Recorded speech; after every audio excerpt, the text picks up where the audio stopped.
সম্মানিত দর্শক, তাহলে কি ঢাকা বিশ্ববিদ্যালয় ছাত্রলীগের দখলে?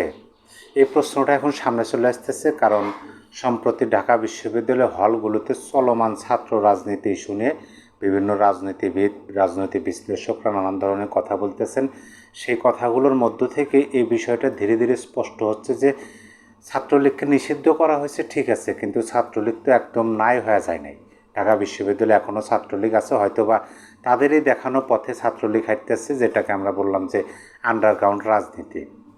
ঢাকা বিশ্ববিদ্যালয় হলগুলোতে চলমান ছাত্র রাজনীতি ইস্যু নিয়ে কথা বলেছেন গণ অধিকার পরিষদের সাধারণ সম্পাদক জনাব রাশেদ খান। তিনি যে প্রশ্নটা উঠাইছেন, যে কথাটা বলছেন, তার পরিপ্রেক্ষিতে কিন্তু এটাই আসে যে তাহলে কি ঢাকা বিশ্ববিদ্যালয় ছাত্রলীগের এখনও দখলে আছে? তিনি প্রশ্ন তুলে বলেন, ঢাকা বিশ্ববিদ্যালয়ের যারা ছাত্রলীগ করতো তারা এখন কোথায়? এই কথাগুলো তিনি বলছেন। এর আগে এক ফেসবুক পোস্টে ছাত্রদলের কমিটি নিয়ে ক্ষোভ প্রকাশ করে শুক্রবার রাতের মধ্যে তা স্থগিত করার আলটিমেটাম দেন ছাত্র ফেডারেশনের সাবেক সদস্য সচিব উমামা ফাতেমা। এই সংবাদটা আমরা সবাই জানি। এর পরিপ্রেক্ষিতে জনাব রাশেদ খান কথা বলছেন। তিনি বলছেন যে রাজনীতিতে গুণগত পরিবর্তন, ছাত্র রাজনীতি কাঠামোগত সংস্কারের দাবি না করে যারা স্লোগান দিচ্ছে 1 2 3 4 পয়সার পু হ্যাশট্যাগ কি মার, এরকম স্লোগান যারা দিতেছে, এরা কি আদৌ সাধারণ শিক্ষার্থী? এই প্রশ্নটা করলেন হচ্ছে রাশেদ খান, যে যারা ছাত্র রাজনীতির কাঠামোগত সংস্কার দাবি না করে তারা স্লোগান দিতেছে 1 2 3 4 অমুকের এই মার, এই কথাগুলো বলতেছে, তারা কি আদৌ সাধারণ শিক্ষার্থী? এই প্রশ্নটা করছেন তিনি, অর্থাৎ গণ অধিকার পরিষদের সাধারণ সম্পাদক জনাব রাশেদ খান। তার ভাষায় তিনি নিজেও সাধারণ শিক্ষার্থী ছিলেন। সাধারণ শিক্ষার্থীদের আচরণ আমি বুঝি। রাশেদ খান বলতেছেন যে তিনি নিজেও সাধারণ শিক্ষার্থী ছিলেন এবং সাধারণ শিক্ষার্থীদের আচরণ তিনি বোঝেন। এসব স্লোগান পরিকল্পিত উস্কানি। যে স্লোগানের কথা তিনি বলছেন যে 1 2 3 4 অমকের এই মার, কোনো সাধারণ শিক্ষার্থীর মুখ থেকে এমন অশ্রাব্য স্লোগান বের হয় না দাবি করে সাবেক এই ছাত্রনেতা বলেন, রাজনীতির মধ্যেও এক মোহ রাজনীতি থাকে। মোহ রাজনীতি বোঝার চেষ্টা করুন, মহানা মোহ রাজনীতি। অর্থাৎ রাশেদ খান বলতেছেন যে রাজনীতির মধ্যেও এক ধরনের মোহ রাজনীতি থাকে। এখন আমার প্রশ্ন হলো, রাশেদ খানের এখন প্রশ্ন হলো, ঢাকা বিশ্ববিদ্যালয়ে যারা ছাত্রলীগ করতো তারা এখন কোথায়?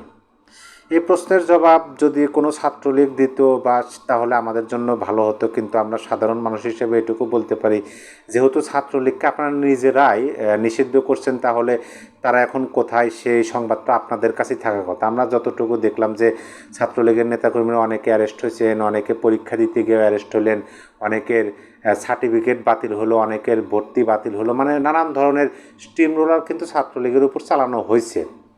এখন তারপরেও গণ অধিকার পরিষদের সাধারণ সম্পাদক রাশেদ খান প্রশ্ন করলেন যে যারা ঢাকা বিশ্ববিদ্যালয়ে ছাত্রলীগ করতো তারা এখন কোথায়? এই বিষয়টা সম্পর্কে তিনি অবশ্যই একটা ইঙ্গিতপূর্ণ বক্তব্য দিচ্ছেন। তিনি বলছেন যে তার ভাষ্যে, অর্থাৎ এই রাশেদ খানের ভাষ্যে, 18 সালের পরিপত্র পুনর্বহালের দাবিতে ছাত্রলীগের বহু নেতাকর্মী ছিল।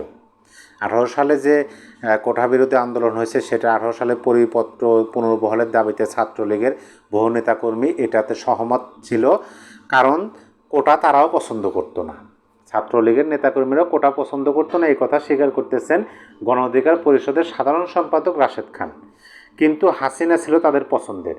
এখন ছাত্রলীগ যারা করবে তাদের পছন্দের তো থাকবে। হাসিনা, আওয়ামী সভানেত্রী শেখ হাসিনা তো ছাত্রলীগের পছন্দে থাকবেই। হাসিনার পতন আন্দোলন শুরু হলে তারা বলেছিল, অর্থাৎ ছাত্রলীগের সে নেতাকর্মীরা বলেছিল, কোটা বাতিলের দাবি পর্যন্ত ছিলাম, এখন যা হচ্ছে তার সঙ্গে নাই। অর্থাৎ যখন কোঠাবিরোধী আন্দোলন বা কোঠা সংস্কার আন্দোলন হয়, সেই কোঠাবিরোধী আন্দোলনের সাথে সহমত পোষণ করছিলেন ঢাকা বিশ্ববিদ্যালয়ের ছাত্রলীগের নেতাকর্মীরা। কিন্তু যখন সরকার পতনের আন্দোলনের রূপ নিল, তখন তারা সেখান থেকে পিছু হটলো এবং তারা বলল যে কোটা বাতিলের দাবি পর্যন্ত তারা সেটাতে সহমত পোষণ করছিল। কিন্তু এখন যেহেতু সরকার পতনের আন্দোলনের দিকে রূপ নিচ্ছে, সেই হিসাবে এটার সঙ্গে তারা আর নাই। এটা কিন্তু বলতেছেন গণ অধিকার পরিষদের সাধারণ সম্পাদক রাশেদ খান। সেই হাসিনা পতনে আন্দোলনে না থাকা ছাত্রলীগের নেতাকর্মীরাও কোটা বাতিলের আন্দোলনে ছিলাম দোহাই দিয়ে হলে থাকছে। তারাও সাধারণ শিক্ষার্থী বেশে আন্দোলনে ঢুকে ছাত্র রাজনীতি বাতিল করতে চাচ্ছে, কারণ এরা রাজনীতি করতে পারছে না, বাকিদের রাজনীতি কেন থাকবে? এই যে সন্দেহ পোষণটা করতেছেন রাশেদ খান, গণ অধিকার পরিষদের সাধারণ সম্পাদক, তিনি বোঝাইতে চাইতেছেন যে ছাত্রলীগের নেতাকর্মীরাও এই কোঠা বাতিলের আন্দোলনের সাথে সহমত পোষণ করে তারা রাজপথে নামছিলেন। কিন্তু পরিশেষে যখন দেখা গেল যে এটা আর কোঠা বিরোধী আন্দোলনে থাকতেছে না, এটা হচ্ছে সরকার পতনে আন্দোলনের রূপ নিতেছে, তখন এই ছাত্রলীগের নেতাকর্মীরা তারা হলে ফিরে গেছে এবং তাদেরকে যখন বলা হচ্ছে যে আন্দোলনে আসো, তখন তারা বলছে যে না, আমরা কোঠা বিরোধী আন্দোলন পর্যন্ত ছিলাম, যেহেতু এখন সরকার পতনে আন্দোলনের দিকে মন নিচ্ছে, সেহেতু আমরা এইটার সাথে নাই। তারা হলে থাকছে। এখন যেহেতু প্রশ্ন উঠতেছে, তো এখন তারা বলতেছে যে আমরা কোঠা বিরোধী আন্দোলনে ছিলাম। এই দোহাই দিয়ে নাকি ছাত্রলীগের নেতাকর্মীরা হলে থাকতেছেন এবং বর্তমানে সাধারণ শিক্ষার্থীরা যে আন্দোলন করতেছেন যে ছাত্র রাজনীতি বাতিল, এইটার সাথে সাধারণ বেশ ধরে হলে থাকা ছাত্রলীগের নেতাকর্মীরা এই আন্দোলনের সাথে যুক্ত হচ্ছে এবং তারাও চাচ্ছে যে ছাত্র রাজনীতি বাতিল করা হোক। এইখানে যুক্তি কি দিতেছেন রাশেদ খান? যুক্তি দিতেছেন যে তারা তো রাজনীতি করতে পারতেছেন না, কারণ ছাত্রলীগ নিষিদ্ধ, সেহেতু তারা চাইতেছে যে আমরা যেহেতু রাজনীতি করতে পারতেছি না, তাহলে বাকিদের রাজনীতি কেন থাকবে। এই যুক্তিটা অবশ্যই ন্যায্যতা থাকতে পারে বা এই যুক্তিটা অবশ্যই বাস্তবতা থাকতে পারে, কিন্তু আমার প্রশ্ন হলো কোনটা, যে যেহেতু আপনারা বলতেছেন বা আপনি বলতেছেন যে আপনি নিজেও একজন সাধারণ শিক্ষার্থী ছিলেন, সাধারণ শিক্ষার্থীদের আচরণ আপনি কেমন সেটা বোঝেন, তাহলে এইটা তো আগে ভাবা উচিত ছিল যে ছাত্রলীগের এত বড় একটা সংগঠন, এত ছাত্রলীগের নেতাকর্মী, এই সংগঠনকে নিষিদ্ধ করা হলে তারাও হয়তো বা অন্যদের মতো আন্ডারগ্রাউন্ড রাজনীতি বা অন্য সংগঠনের সাথে মিশে যেতে পারে, সেখান থেকে তারা রাজনীতি করতে পারে। তাহলে ছাত্রলীগকে নিষিদ্ধ করার দরকার নাই, ছাত্রলীগ রাজনীতি করুক, কিন্তু যাদের বিরুদ্ধে অভিযোগ আছে তারা আইনের আওতায় আসুক এবং সাধারণ যাদের ফ্রেশ ইমেজ আছে তারা রাজনীতি করুক, ফ্রেশ রাজনীতি করুক। এইটা যদি এইভাবে করা যেত তাহলে কিন্তু এই সন্দেহটা এখন পোষণ করতে হতো না। যেহেতু তাদেরকে নিষিদ্ধ করা হয়েছে, এখন এই প্রসঙ্গটা আসতেছে এবং আপনাদের সন্দেহটা তীব্র হচ্ছে, আর এটা স্বাভাবিক বিষয়।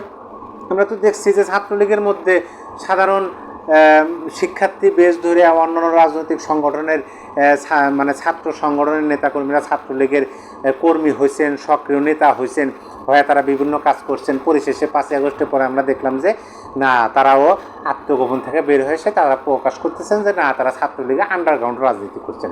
এখন এই যে শিখিয়ে দেওয়া একটা রাজনীতি এবং আন্ডারগ্রাউন্ড রাজনীতি, এটা তো অতীত থেকে ছাত্রলীগ শিখবে, কারণ তারাও এখন নিষিদ্ধ, তারা এগুলো করতে এখন বাধ্য।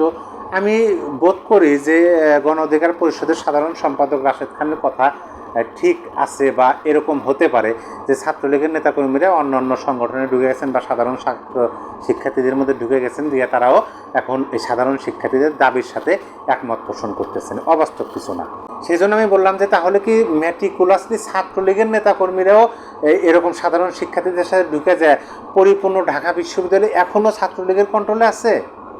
সম্মানিত দর্শক, আপনার মূল্যবান মতামত অবশ্যই কমেন্ট বক্সে জানিয়ে দেবেন। সবাই ভালো থাকবেন, সুস্থ থাকবেন, আল্লাহ হাফেজ।